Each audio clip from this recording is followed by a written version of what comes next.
In the depths of the destruction and ashes, you can think of a burned out house, that has been burned to the ground. It was a dark and lonely and death-filled place. That's where Jesus found me.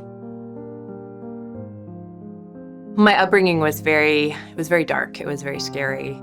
It lacked any type of consistency. I've actually moved 36 different times in my life, and there were times where we didn't have a place to live. We lived out of a car.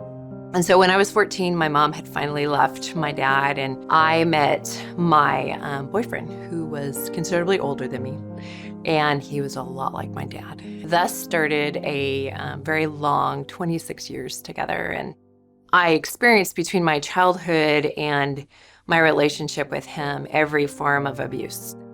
I ended up pregnant when I was 15. That was my first abortion of 7.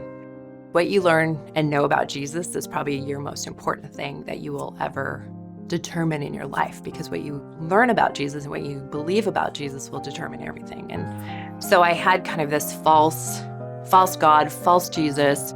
Fast forward, got married very young. I was 19 years old, and I had kids at 20 and 21, my daughter, my son. There was this something that truly snapped when I had my daughter, because the veil of what I had done was removed completely. I knew who I was. I knew that I had taken the lives of so many children. I fell into a hole that was very, very dark.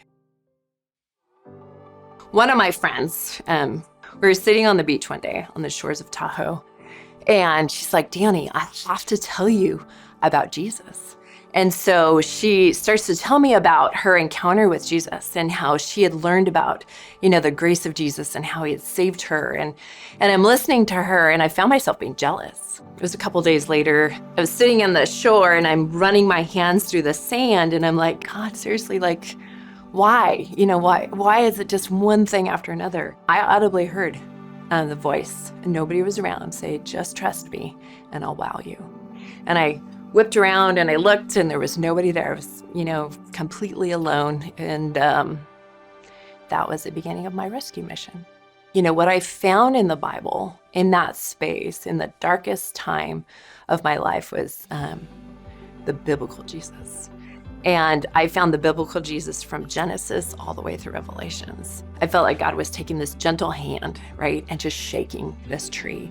And these leaves that were lies, right, that I believed about him or believed about myself, just began to fall, right? And it's been this shaking process ever since then, and it changed my life. God in his wisdom led me down to Vegas, the one place in the world that I can't stand. I met my second husband. He is the love of my life, and he is so kind and so patient and so supportive, and he has been such a big part of my healing. I'm not suicidal, right? After being for years, I'm not depressed. Like I'm grateful to get out of bed in the morning. God the Father is the most loving, caring force in my life. When I was at my lowest, he found me. I was the worst of sinners. Baptism is a public display of rebirth, being immersed, following what my Jesus followed. The song Amazing Grace has always been so meaningful to me. You've got Wilberforce, who was a slave trader and impacted so many people's lives. And here he writes these words like, "Amazing grace, how sweet the sound," where he's finally found and he knows he can see. And I know what that's like. And my focus now is giving him as much glory as I possibly can as his daughter.